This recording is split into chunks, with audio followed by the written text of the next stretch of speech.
ಮೇಸಿದ. ಎಲ್ಲರಿಗೂ ಶುಭೋದಯ. ಸರಸ್ವತಿ ಪೂಜಾ ಹಾಗೂ ಬಿಡುಗಡೆ ಸಮಾರಂಭದ ಶುಭಾಶಯಗಳು. ಹೇಳುತ್ತಿರುವೆ ಇಂದು ಈ ವಿದಾಯ, ಮುಗಿದಿದೆ ನಮ್ಮೆಲ್ಲರ ಜೊತೆಗಿನ ಒಡನಾಟದ ಅಧ್ಯಾಯ.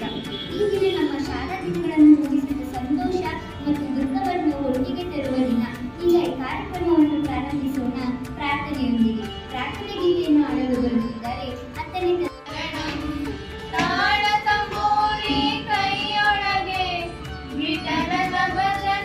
ಮನದೊಳಗೆ ತಾಳ ತಂಬೂರಿ ಕೈಯೊಳಗೆ ವಿಠಲನ ಭಜನೆ ಮನೆಯೊಳಗೆ ವಿಘ್ನೇಶ ತವ ಶರಣಂ ವಿಘ್ನ ವಿನಾಶಕ ತವ ಶರಣಂ ವಿಘ್ನೇಶ ತವ ಶರಣಂ ವಿಘ್ನ ವಿನಾಶಕ. ಓಂ ಶಾಂತಿ ಶಾಂತಿ ಶಾಂತಿ. दीपं ज्योते परब्रह्म दीपं सर्वदा लोकहं दीपेन साध्यते सर्वं उदयं दीपं नमोस्तुते. वक्रतुण्ड महाकाय कोटिसूर्य समप्रभ निर्विघ्नं कुरु मे देव सर्वकार्येषु सर्वदा. उमासुतं शोकविनाशकारणं नमामि विघ्नेश्वर पादपङ्कजं. श्रीविनायक अष्टोत्तरशतनामावळि. ॐ गजाननाय नमः. ॐ गणाध्यक्षाय नमः. ॐ विघ्नराजाय नमः. ॐ विनायकाय नमः. ॐ त्रैमातुराय नमः. ॐ विमुखाय नमः. ॐ प्रमुखाय नमः. ॐ सुमुखाय नमः. ॐ कृतिने नमः. ॐ सुतनिधये नमः. ॐ गणपतये नमः. ॐ मान्याय नमः. ॐ महाकालाय नमः.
नमोते सदा देवी महालक्ष्मी नमोस्तुते. आद्यन्तरहिते देवी आदिशक्ति महेश्वरी योगज्ञे योगसम्भूते महालक्ष्मी नमोस्तुते. स्थूलसूक्ष्म महारौद्रे महाशक्ते महोदये महापाप हरे देवी Mahalakshmi. A very warm good morning to everyone. Today, I'm honored to speak a few words on this occasion. Firstly, I would like to thank all my dear teachers who have supported from the beginning of the class. I have studied here from nursery till 10th. I'm very grateful to the teachers who have supported in every form of life. ಯಾಕಂತಂದರೆ ಪಠ್ಯದಲ್ಲಿರುವ ಪಾಠಗಳ ಜೊತೆಗೆ ನಮ್ಮ ಜೀವನಕ್ಕೆ ಬೇಕಾದ ಎಲ್ಲ ಪಾಠಗಳನ್ನು ಮಾಡಿ ನಮ್ಮಲ್ಲಿರುವ ಉತ್ತಮ ಗುಣಗಳನ್ನು ಹೊರಗೆ ತಂದು ನಮಗೆ ಉತ್ತಮ ವ್ಯಕ್ತಿತ್ವವನ್ನು ಅಳವಡಿಸಿಕೊಳ್ಳಲು ಸಹಾಯ ಮಾಡಿದ್ದಾರೆ. ಅದಕ್ಕೆ ನಾವು ಎಂದಿಗೂ ಚಿರಂಜೀವಿಯಾಗಿರಬೇಕು. ನಾನು ಈ ಸ್ಕೂಲಿಗೆ ಬಂದು ನರ್ಸರಿಯಿಂದ ಇಲ್ಲಿವರೆಗೂ ನಾನು ಈ ಸ್ಕೂಲಾಗಿ ಓದಿರೋದು. ಅಂದಿನಿಂದ ಇಲ್ಲಿವರೆಗೂ ಎಲ್ಲ ಟೀಚರ್ಸು ಒಂದೇ ರೀತಿಯಾಗಿ ಒಂದೇ ಎಂಬ ಭಾವನೆಯಿಂದ ನಮ್ಮನ್ನು ಈ ಥರ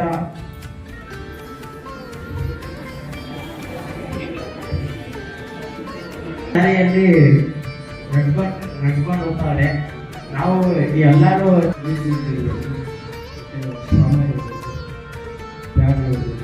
ಪ್ರೀತಿ ಇರಬೇಕು, ಡೆಡಿಕೇಶನ್ನು, ಡಿಸಿಷನ್ನು ಮತ್ತು ಡೆಡಿಕೇಶನ್ನು, ಡಿಸಿಷನ್ನು ಮತ್ತು ಡಿಟರ್ಮಿನೇಷನ್ನು ಈ ಮೂರಿದ್ದರೆ ಮಾತ್ರ ಸಕ್ಸಸ್ ಆಗೋದು. ನೀವು ಭಾಳ ಈಸಿಯಾಗಿ ತಗೊಳ್ತೀರ ಯಾವುದಾದ್ರು ಈ ಕಾಲೇಜ್ ಮಕ್ಕಳು ಭಾಳ ಡಿಫ್ರೆಂಟ್. ಓಕೆ, ಯಾವುದು ಎಲ್ಲ they expect to get easy. ಎಲ್ಲ ನಾವು ಶಾರ್ಟ್ಕಟ್ಟಾಗಿ ತಗೊಳ್ಳೋಕ್ಕೆ ಪ್ರಯತ್ನ ಪಡ್ತೀವಿ, ಯಾವುದು ಸಿಗೋದಿಲ್ಲ shortcut.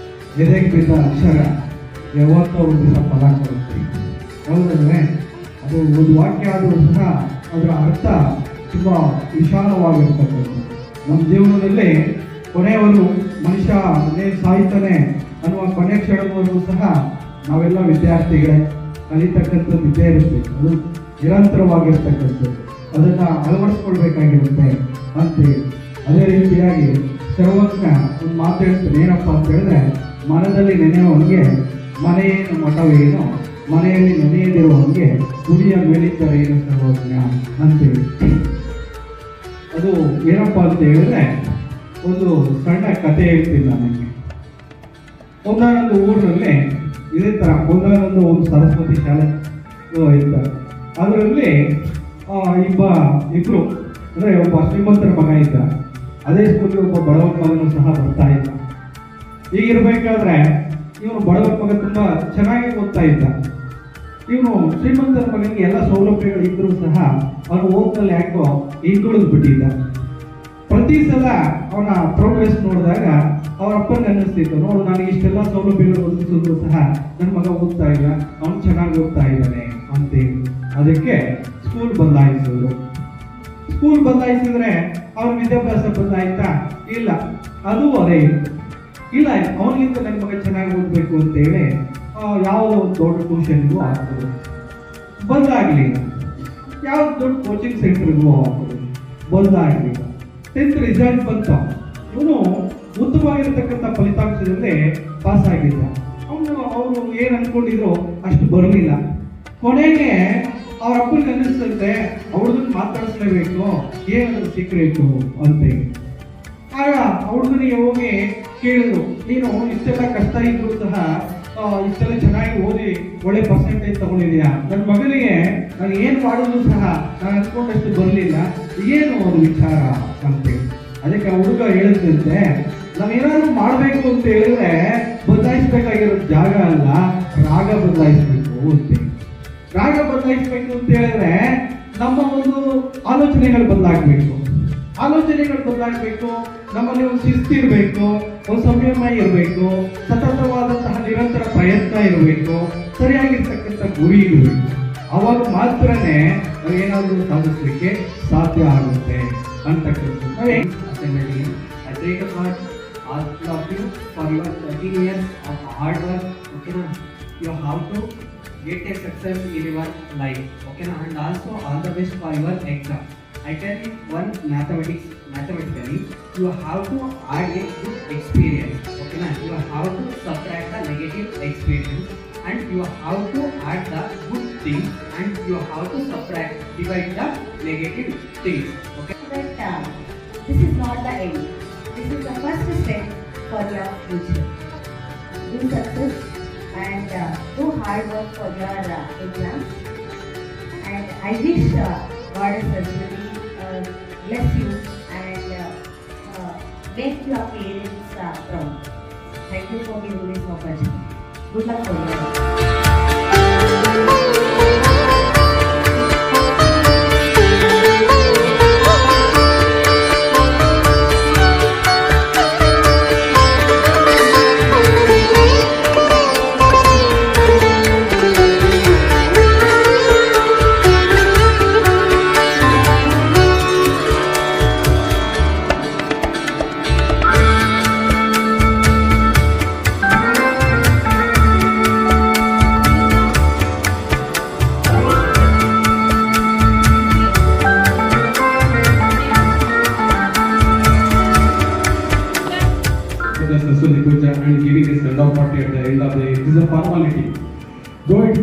quality, but it is a little painful thing for the teachers because we studied here for almost 13 years and moving out of the school very shortly. But it's very happy and also you are feeling very glad to go out of the school. But at the same time, when we recall the past 13 years, you experienced it very well. You drove, your growth is developed here only. You played here, worked hard here, studied here, and also gradually you developed here. You came to the school as a small child, teenage child. Now you are going out of the school as an adult only. As I said, it is a painful thing for the students those who are going out of the school with the memories. But very shortly you are going to attend the SSLC examination. It is the biggest examination for you people. Exam ಹೋಗ್ತಿದ್ದಾರೆ. ಇವತ್ತು ನೀವೆಲ್ಲ LKG ಲೆಕ್ಕ ಹಾಕೊಂಡ್ರೆ head master 13 ವರ್ಷ ಕಳೆದಿಲ್ಲ ಅಲ್ವಾ? ಹಾಗಾಗಿ LKG ಬಂದಾಗ ಸಣ್ಣ ಮಕ್ಕಳು ಈಗ ಪ್ರೌಢ ವ್ಯವಸ್ಥೆ ಬಂದಿಲ್ಲ. ಏನು ಬಿಫೋರ್ ಕಾಲೇಜ್ SSLC ಹೋಗ್ತಾರೆ. ಮಕ್ಕಳಿಗೆ 13 ವರ್ಷಗಳಲ್ಲಿ ಇಲ್ಲಿ ನೀವು 13 ಬೇಸಿಗೆಗಳು ಕಳೆದಿಲ್ಲ, 13 ಮಳೆಗಾಲ ಕಳೆದಿಲ್ಲ ಅಲ್ವಾ?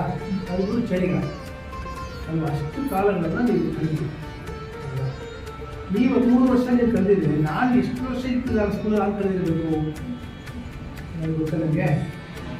ನಾವು 33 ಚಳಿಗಾಲ, 33 ಬೇಸಿಗೆ, 33 ಅರ್ಥ ಮಾಡ್ತೀನಿ. ಅವಾಗ 2000 ಇಸ್ವಿಯಲ್ಲಿ ಫಸ್ಟ್ ಬ್ಯಾಚ್ ಬಂದಿದ್ದೆ ನಿಮಗೆ ಸೀನಿಯರ್. 2000 ಇಸ್ವಿ ಫಸ್ಟ್ 1999 ಫಸ್ಟ್ ಬ್ಯಾಚ್. ಒಂದು ವರ್ಷ 25 26 ಬ್ಯಾಚ್, 25 ಇಟ್ಕೊಳ್ಳೋದು 25ನೇ ಬ್ಯಾಚ್, 24 ಬ್ಯಾಚ್ ನಿಮಗೆ ಸೀನಿಯರ್ ಇದ್ದಾರೆ. ಅವ್ರಿಗೆ ಈ ವಯಸ್ಸು ಎಷ್ಟಾಗಿರ್ಬೋದು? ಅವರಿಗೆ 25 + 15 ಅಂದರೆ ಎಷ್ಟಾಗಿರ್ತದೆ? 40 ವರ್ಷ, 41 ವರ್ಷ, 25 ಆಗಿರೋ 43 ವರ್ಷ. ಅಷ್ಟು ವಯಸ್ಸು ಈಗ ಇದ್ದಾರೆ ನಿಮ್ಮ ಹಿರಿಯರು ಅಂದರೆ ನಿಮ್ಮ ಅಣ್ಣಂದು, ನಿಮ್ಮ ಮಕ್ಕಳಿಗೆ ಅಲ್ವಾ? ಅಂದರೆ ನಾವು ಈ 33 ವರ್ಷ ಕಲಿಬೇಕಾದ್ರೆ ನಮಗೂ ನೀವು ಎಷ್ಟು ಶ್ರಮಪಟ್ಟು ಮಾಂಚಸ್ಸಲ್ಲಿಲ್ಲ. ನಿಮ್ದೇನು ಓದೋದು, ಆಟ ಆಡೋದು, ನಾನು ಓದೋದು, ಆಟ ಆಡೋದು, ಮನೆಗೆ ಹೋಗೋದು, ಊಟ ಮಾಡೋದು ಇಲ್ವಾ? ಅದೇ ಆಟ, ಊಟ, ಮನೆ ಕಡೆ ಊಟ ಅಂದರೆ ಅದೇ ನಾವು ಓದ್ತದೆ ಆಗ ಮಾತು. ಆಟ, ಊಟ, ಮನೆ ಕಡೆ ಊಟ ಅಂತ ಅವಾಗ ನಮ್ಮ ಮಾತುಗಳು ಇರೋದು ಮಾತು. ಹಂಗೆ ನಿಮ್ಗೆ ಅಷ್ಟೇ ಕೆಲಸ ಇದೆ. ನಮಗೆ ಈ ಸ್ಕೂಲ್ ಸ್ಟಾರ್ಟ್ ಮಾಡಬೇಕಾದ್ರೆ ನಿಮ್ಮಂಥ ಮಕ್ಕಳಿಗೆ ಎಜುಕೇಷನ್ ಕೊಡೋಕ್ಕೆ ನಾವು ಮಂಜುಳಾಮೇನೂ ಟೀಚರ್ಸ್ ಎಷ್ಟು ಕಷ್ಟಪಟ್ಟಿರ್ತೀವಿ ಯೋಚನೆ ಮಾಡಿ ಅಲ್ವಾ? ನಾವು ನಿಮಗೆ ನೀವು ಓದೋದು